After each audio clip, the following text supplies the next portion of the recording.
It's January of 1996. I am 33 years old, and I am so close to getting what I want more than anything else in the world. So I give my boyfriend of almost 2 years an ultimatum.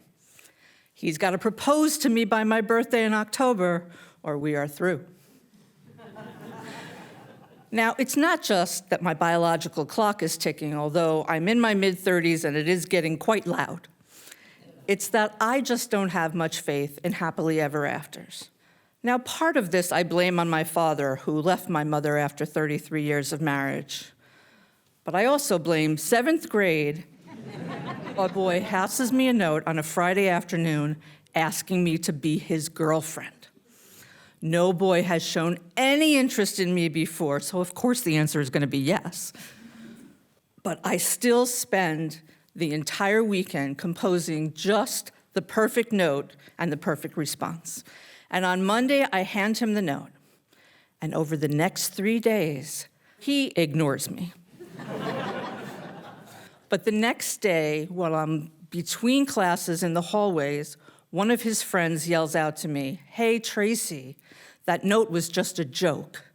It wasn't real." So naturally, I spend the rest of my young adulthood just not trusting men in the least, and also believing that if I'm going to have a happily ever after, I'm going to have to somehow engineer it myself. So thus the ultimatum. Now, for many reasons, I know that this is the guy I want to marry. Before we even go out on a date, he lets me eat French fries off of his plate. When I am sad and I ask him to say something nice, he says, "Pudding." Pudding is nice. And neither of us has any interest whatsoever in Major League sports. So a match made in heaven, right? There was a hitch, though, because he has been married before. It was a very brief marriage, a very unhappy marriage, and it ended badly. So he is a bit gun-shy and not all that excited about re-entering into holy matrimony. In fact, early on in our relationship, he sits me down and he says, "You know, Tracey, I'm not sure if this relationship is going to work out." And I hold my breath, wondering what he's going to say next. And he says, it's like you're the first applicant." Like a job applicant? That has to be the most unromantic thing I've ever heard, but somehow also endearing. And whatever it is, I know he's the one I want to marry.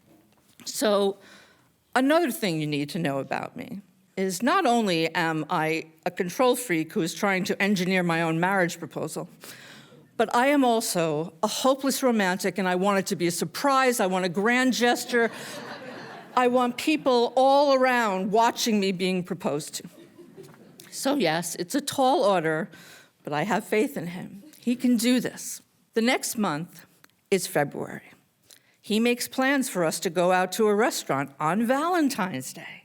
And I'm all excited at work, and then I get a call from him, and he says he's had a terrible accident at work. He's a graphic artist, a wonderful artist, and he has cut his fingers so badly that he spent half the day at the emergency room. But he promises me he'll meet me at the restaurant. And when I hang up, all I can think is this somehow part of a proposal?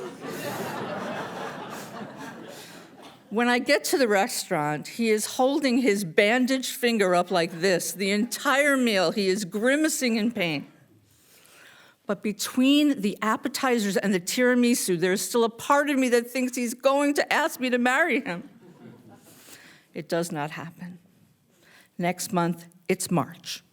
Now, I do want this to be a surprise, but that doesn't stop me from looking over my shoulder occasionally to see if there are rose petals where rose petals shouldn't be, or family members lurking in a hallway somewhere. March passes. April, no proposal. May, June, nothing. It's July. We go to the beach. I look for skywriting. Wait, there is skywriting. The first letter T. Tan, don't burn, copper tone. It's August. We love to go fishing in those party boats out east on Long Island.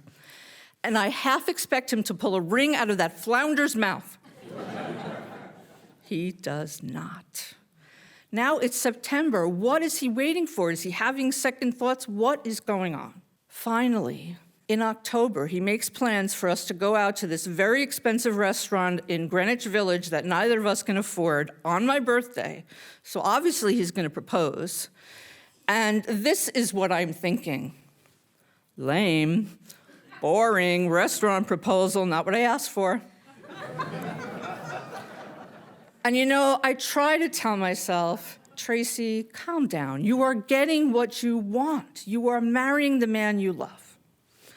When I get to the restaurant, he's already there. And I sit down at the table, and there's this tent card on the table. In beautiful calligraphy, it says, "Tonight's special." And I figure, well, if I'm not going to get this grand proposal, I'm going to order something expensive to eat. And so I pick up the tent card, and inside it reads, also in beautiful calligraphy, "Tracey Miller, will you marry me?"